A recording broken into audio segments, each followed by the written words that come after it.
بسم اللہ الرحمن الرحیم۔ السلام علیکم۔ امید ہے میرے چینل کے تمام دوست بخیریت سے ہوں گے۔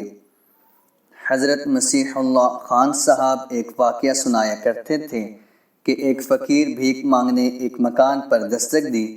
اس مکان میں میاں بیوی کھانا کھا رہے تھے۔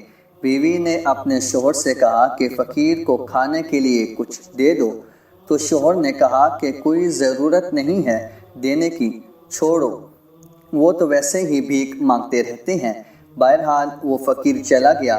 اس کے بعد اس شوہر کے حالات بگڑنے لگے اور وہ مالداری کی سیڑھی سے فقیری کی طرف اترنے لگا، یہاں تک اس کی نوبت آئی کہ وہ اپنے گھر کے سامان بیچ دیے۔ پھر اس نے اپنی بیوی سے کہا کہ میں اب تم کو اپنے پاس رکھنے کی اور نفقہ کی حالت نہیں رکھتا، اس لیے میں تم کو چھوڑ دینا چاہتا ہوں۔ چنانچہ اس نے اس بیوی کو چھوڑ دیا۔ اس کے بعد اس عورت کی شادی کسی اور گھر میں کر دی گئی۔ وہ دونوں آپس میں ہنسی خوشی زندگی گزارنے لگے۔ کچھ دنوں بعد ایک مرتبہ ایسا ہوا کہ وہ دونوں بیٹھ کر کھانا کھا رہے تھے تو ایک فقیر دروازے کے پاس آیا اور دستک دینے لگا، تو شوہر نے بیوی سے کہا کہ کچھ دے دو۔ عورت دینے کے لیے گئی تو فقیر کو دیکھتے ہی زیادہ قطار رونے لگی۔ اس کے شوہر نے پوچھا کیوں، کچھ چھیڑ چھاڑ تو نہیں ہوئی؟ وہ کچھ بولی نہیں، صرف رو رہی تھی۔ پھر اس نے کہا بات یہ ہے کہ جو مانگنے کے لیے آیا تھا وہ اصل میں میرا پہلا شوہر تھا۔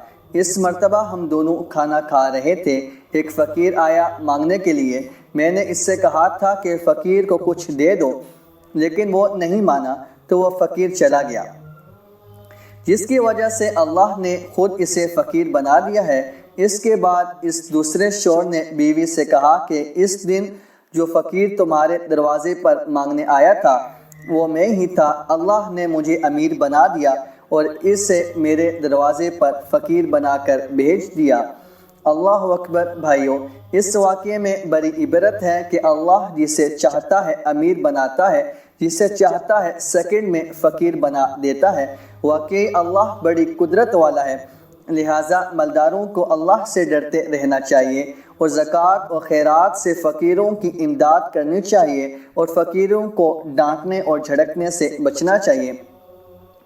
اگر فقیر آپ کے دروازے میں آتا ہی ہے تو اگر آپ کے پاس مال نہیں اس کو دینے کے لیے تو برائے مہربانی اس کو مت ڈانٹیے۔ یہ نہ ہو کہ اس کی بدعا کی وجہ سے آپ کا آج کل میں بدل جائے اور بعد میں پچھتانا کا کوئی فائدہ نہیں۔ اللہ سے دعا ہے کہ اللہ اپنے مال سے تمام مسلمانوں کو حلال رزق عطا فرمائے۔